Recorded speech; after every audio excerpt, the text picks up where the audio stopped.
आज के इस पर्टिकुलर वीडियो में हम बेसिकली समझेंगे कि कैसे जो एफआईआर आपके खिलाफ दर्ज हुई है, जिसमें आपने कुछ भी नहीं किया है, कोई भी ऑफेंस आपने नहीं किया है, या जो एलिगेशंस लगे हैं वो झूठे हैं, उसमें बिना लंबा टाइम वेस्ट किए हुए, बिना ट्रायल को फेस किए हुए आप कैसे अपने आप को बचा सकते हैं। जब एफआईआर रजिस्टर हो जाती है और एफआईआर रजिस्टर होने के बाद पुलिस अपना इन्वेस्टिगेशन पूरा कर लेती है, तो इन्वेस्टिगेशन पूरा करने के बाद चार्जशीट कोर्ट में फाइल करती है और उसी चार्जशीट पर ही कोर्ट अपना कॉग्निजेंस लेती है। कॉग्निजेंस लेने का मतलब होता है कि जिस व्यक्ति के खिलाफ चार्जशीट फाइल हुई है, जिस व्यक्ति के खिलाफ एफआईआर रजिस्टर हुई है, जिसको अभियुक्त बनाया गया है केस में, उसने कौन कौन से ऑफेंसेस किए हैं। कोर्ट इस चीज को ऑब्जर्व करती है उस चार्जशीट के माध्यम से। अब जो भी ऑफेंसेस उस चार्जशीट में उस व्यक्ति के खिलाफ लगे हैं, क्या वो सही हैं, पुलिस ने अपना इन्वेस्टिगेशन क्या सही तरीके से किया था, क्या जो चार्जेस लगे हैं वो उसको फंसाने के लिए तो नहीं लगे हुए, उसको गलत तरीके से फंसाया तो नहीं गया है, एफआईआर कहीं झूठी तो नहीं है। ये सारी चीज़ें जो है कोर्ट उस चार्जशीट के माध्यम से ऑब्जर्व करती है, देखती है। लेकिन अमूमन यही होता है कि कोर्ट उस चार्जशीट को सही मानती है और उस व्यक्ति के खिलाफ, उस अभियुक्त के खिलाफ वो चार्जेस फ्रेम कर देती है। चार्जेस फ्रेम करना क्या होता है? चार्जेस फ्रेम करने का मतलब बेसिकली होता है कि उस व्यक्ति को बताया जाता है कि आपके खिलाफ इस धारा में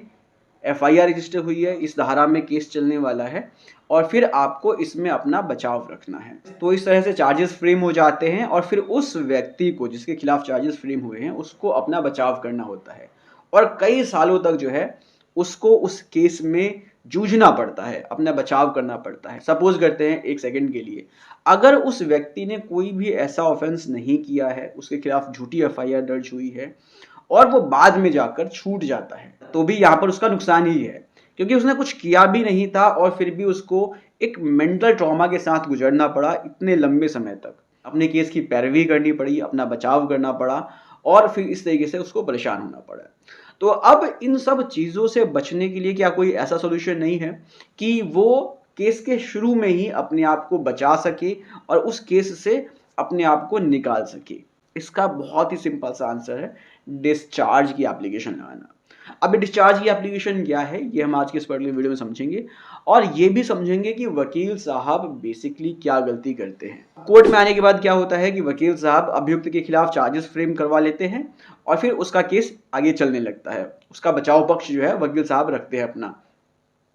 लेकिन जो बहुत ही इंपॉर्टेंट बात है, जो वकील साहब भी उस व्यक्ति को, उस अभियुक्त को नहीं बताते हैं, वो है डिस्चार्ज की एप्लीकेशन। सिंपल सी बात है कि जब मजिस्ट्रेट की कोर्ट में अगर केस चल रहा है तो सीआरपीसी के सेक्शन 239 में उस एक्यूज के पास, उस अभियुक्त के पास ऑप्शन होता है डिस्चार्ज की एप्लीकेशन लगाने का। और अगर सेशंस कोर्ट में चल रहा है तो सेक्शन 227 सीआरपीसी में ऑप्शन होता है डिस्चार्ज की एप्लीकेशन लगाने का। और डिस्चार्ज की एप्लीकेशन लगाने के बाद अगर उस व्यक्ति ने कुछ नहीं किया है तो कोर्ट कंसीडर करती है उन सभी चीज़ों को और उसको छोड़ देती है, उस केस से ही उसका नाम हटा देती है। अब ये डिस्चार्ज की एप्लीकेशन लगती कैसे है, कब लगती है और इसमें अपने बचाव में क्या क्या कहा जा सकता है, ये चीज़ हम समझते हैं।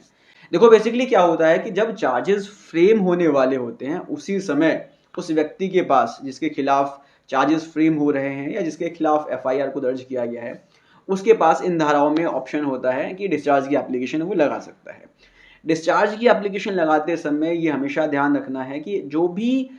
अपने फेवर में एविडेंसेस हैं वो नहीं देने हैं, क्योंकि कोर्ट उनको कंसिडर नहीं करती है। ये सब ट्रायल का पार्ट होता है। अगर फॉर एग्जांपल सपोज करो कि चार्जेस फ्रेम हो गए और ट्रायल शुरू हो गया उसके बाद, तो ट्रायल में जो है एविडेंसेस आते हैं। एविडेंस डिस्चार्ज के समय नहीं दिया जाता है। डिस्चार्ज की एप्लीकेशन लगाने के बाद जो भी चीज़ें पुलिस ने अपनी चार्जशीट में दी है, चार्जशीट में जो भी कंटेंट है, फॉर एग्जांपल पुलिस ने जो 161 के बयान दर्ज किए हैं या पुलिस ने जो भी एविडेंसेस इकट्ठे किए हैं, जो डॉक्यूमेंट्स पुलिस ने सबमिट किया है, उन सभी चीज़ों पर ही बहस होती है और उन्हीं को ग्राउंड बनाया जाता है डिस्चार्ज के लिए। अगर कोई लैकुना है उसमें, अगर लग रहा है कि चार्जशीट में ऐसे कंटेंट हैं जो शो कर रहे हैं, जो प्राइमा फेसाई क्लियर कर रहे हैं कि एक्यूज ने कुछ नहीं किया है, जो भी धाराएं लगी हैं वो तर्कसंगत नहीं है, प्राइमा फेसाई वो धारा समझ में ही नहीं आ रही है, चार्जशीट से प्राइमा फेसाई ये क्लियर लग रहा है कि जो भी धाराएं लगाई गई हैं उसके इंग्रेडिएंट्स नहीं मिल रहे हैं या उस एक्यूज का उस ऑफेंस से कोई रिलेशन नहीं समझ में आ रहा है,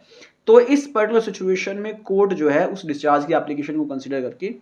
एक्यूज्ड को, अभियुक्त को वहाँ से डिस्चार्ज कर सकती है और केस से उसका नाम हटा सकती है। तो यहाँ पर जो डिस्चार्ज की एप्लीकेशन है वो बहुत ही ज़्यादा इंपॉर्टेंट होती है, जो वकील साहब नहीं लगाते हैं, जिसका अभियुक्त को नुकसान उठाना पड़ता है। तो इस बात को ध्यान में रखना चाहिए कि जब चार्जशीट फाइल होती है तो डिस्चार्ज की एप्लीकेशन यहाँ पर लगती है। चांसेस बहुत कम होते हैं, 20 या 30% चांसेस होते हैं कि डिस्चार्ज हो जाए, क्योंकि खास तौर पर जब पुलिस इन्वेस्टिगेशन करती है तो कुछ ना कुछ ऐसे एविडेंसेस वो ले ही आती है जिससे कनेक्शन शो होता है उस अभियुक्त का उस ऑफेंस से, तो फिर डिस्चार्ज के चांसेस थोड़े कम हो जाते हैं। लेकिन अगर फिर भी चांसेस लग रहे हैं कि डिस्चार्ज की एप्लीकेशन लगाकर एक्यूज्ड को वहां से छुड़ाया जा सकता है तो डिस्चार्ज की एप्लीकेशन लगाना चाहिए, जो जनरल प्रैक्टिस में देखा जाता है कि वकील साहब नहीं करते हैं। तो इस तरह से डिस्चार्ज की एप्लीकेशन लगाकर सेक्शन 227 या 239 में